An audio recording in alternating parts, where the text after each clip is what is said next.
Well, when I was a boy growing up, my dad would take me into town about once or twice a year, and I hated it. One day, my dad, he asked me, and I told him why I hated going to town. I said, "Dad, whenever I go into town, those city folks, they look at me funny. They look at me because I'm different. You know, I'd go in, I'd have sap all over my hands, staining my hands from all the wood cutting, and sometimes berry juice from picking berries are all scratched up for some reason. And my clothes, they were, you know, clothes that I would wear outdoors, and usually they're torn up, or, you know, I probably didn't have the best haircut either. And I could just tell by the way these people were looking at me that they were all thinking, oh, what a hick. What a country boy! What a mountain! Look at that, a savage come down from the hills. Ha ha! I wonder who cut his hair. A raccoon. Ha ha ha! What are those bunch of rags he's wearing? Ha ha ha ha! What a hillbilly! Look at those stains on his hands.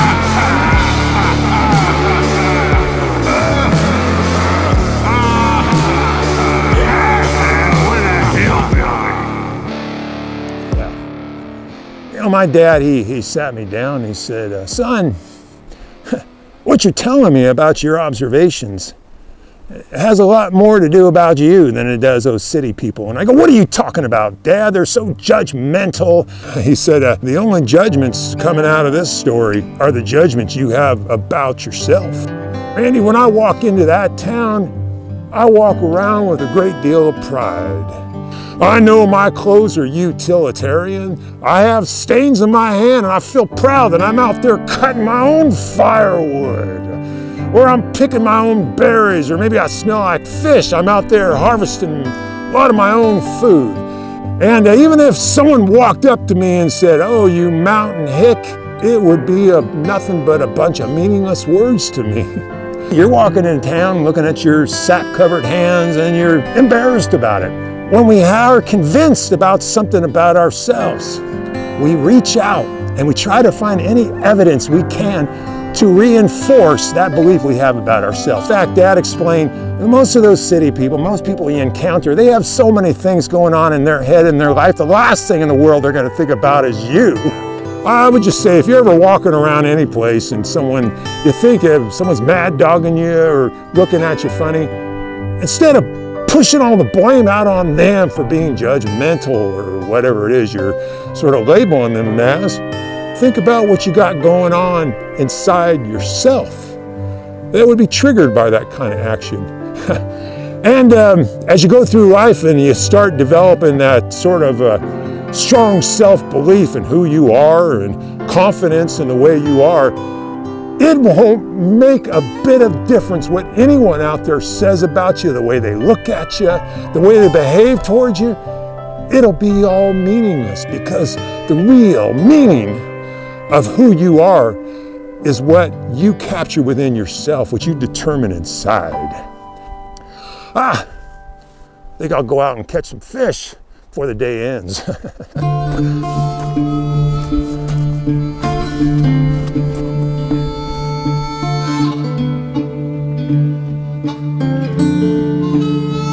I'm a rolling stone, bound to roam. Come the morning, or I'll be gone.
Oh, I can't tell you how much I enjoy living out here in the wilderness.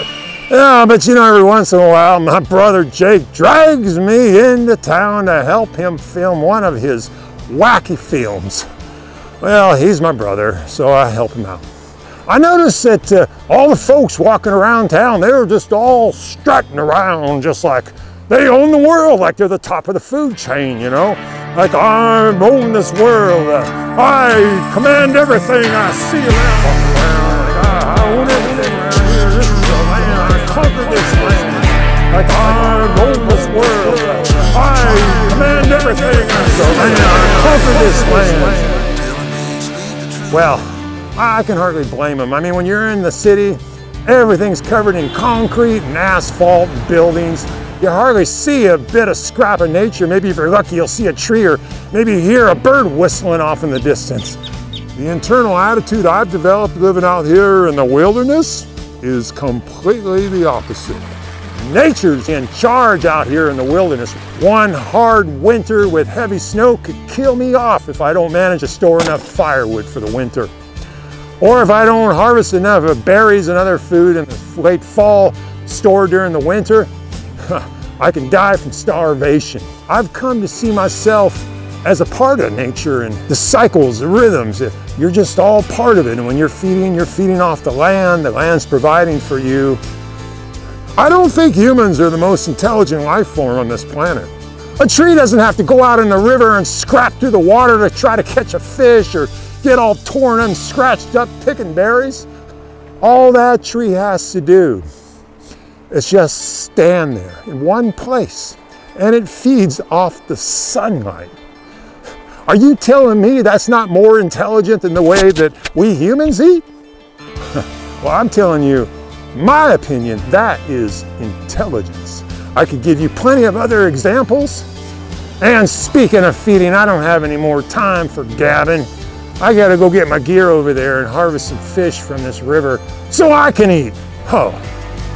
If I was a tree though, I would just stand there, wouldn't I? With the sun shining on me and feeding me all day long.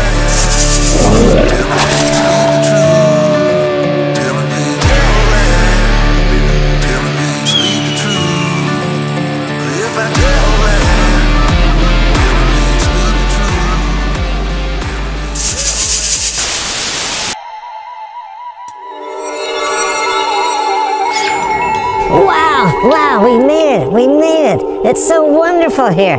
But look how big we are. Look how tall we are. Well, this is the normal size that humans are. I wanted to make us blend in a little better. Oh, wait a minute. Humans do not have furry ears. We'll have to take care of that.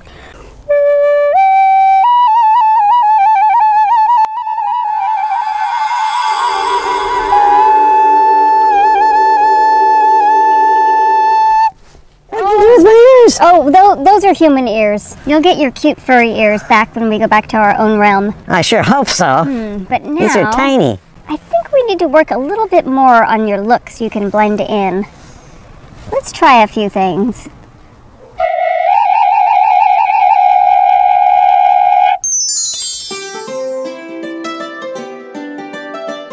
Not quite.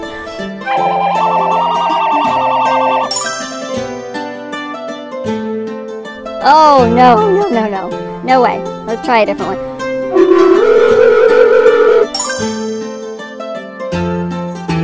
Closer. Let's try one more.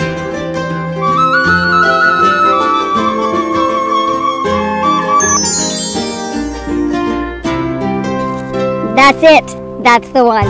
It's perfect. Wow, I love my new look. This is terrific. This is wonderful. This is a great experience. I love being in the human race. Okay, all right.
heck is going on with all that music I hear coming out of this editing room?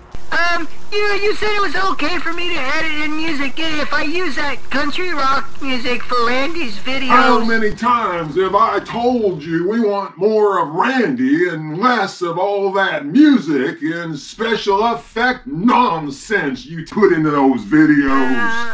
Now get back to work. Finish up that Randy video. We need to get it to the cable television channel by 8 a.m. tomorrow. Keep it simple. Okay, sir.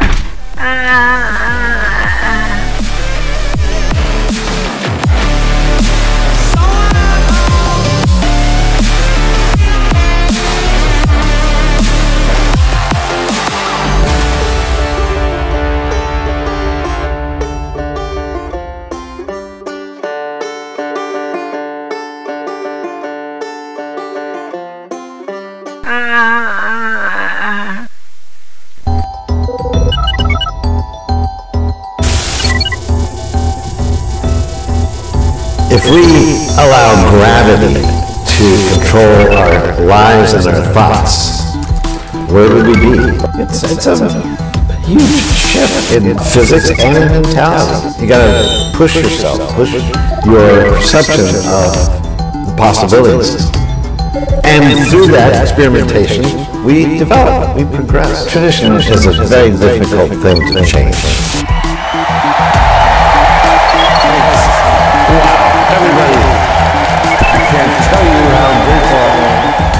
We pursue these activities because we think they're life-giving. By looking at it scientifically is just as appropriate as any other way. Aesthetics or just simple emotional pleasure. Nothing wrong with opening up your mind to new ideas.